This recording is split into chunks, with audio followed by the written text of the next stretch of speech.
భయమేస్తోంది బాబోయ్. ఈ రోజుల్లో ఈ అభివృద్ధి చెందిన మోడర్న్ సమాజంలో, ఈ సైన్స్ యుగంలో, ఈ కంప్యూటర్ దునియాలో ఎన్నో సౌకర్యాలు సుఖాలు అనుభవిస్తూ కూడా క్షణక్షణం భయం బతకాల్సి వస్తోంది సామాన్యుడికి. టెక్నాలజీ బాగా పదునున్న కత్తి లాంటిది అన్నట్టు తయారైంది.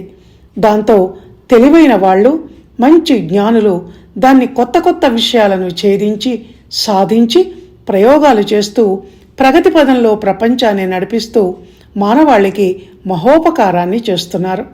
మరికొందరు మూర్ఖులు జ్ఞానాన్ని చెడుకు వినాశనానికి ఉపయోగించే వాళ్ళు ఆ టెక్నాలజీతోనే జనాన్ని ఎలా మోసం చేయాలి, జనం సొమ్మును అప్పరంగా ఎలా కొట్టేయాలి, మనుషుల్ని మాయ చేసి వ్యాపార వస్తువులుగా ఎలా వాడుకోవాలి, ఘరానా దొంగతనాలు దోపిడీలను ఫాస్ట్గా ఎవ్వరూ కనిపెట్టలేని విధంగా ఎలా చేయాలి, టెర్రరిజంని ప్రపంచమంతా ఎలా విస్తృతం చేసి సర్వనాశనానికి పాల్పడాలి వంటి మందిని ముంచే పనులకు, మందిని చంపే పనులకు వాడి వాళ్ళ మీద ప్రయోగించి అలా అసత్యపు బతుకు, దుర్మార్గపు బతుకుతున్నారు.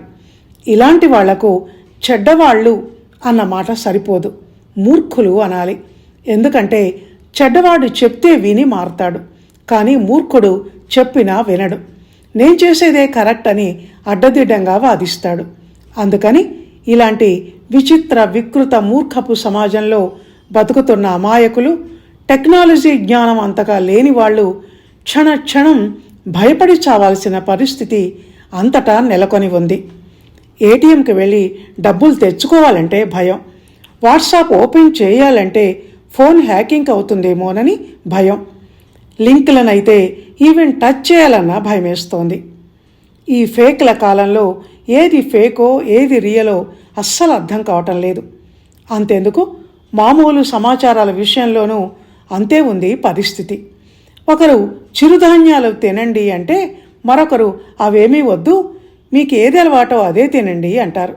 పొద్దునే నీళ్లు బాగా తాగండి అంటారు ఒకరు, అలా తాక్కండి లంగ్స్లోకి నీళ్లు పోతాయి అంటారు మరొకరు. బాగా నడవండి అంటారు ఒకరు, మరీ అంత ఎక్కువగా కూడా నడవకూడదు అంటారు మరొకరు.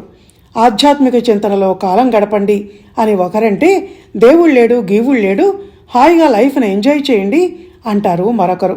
దాంతో 4 బజార్ల కూడల్లో నించుని దిక్కులు చూస్తూ ఎటు వెళ్లాలో అర్థం కాక తలగొక్కుంటున్నాడు సామాన్యుడు. ధన్యవాదాలు.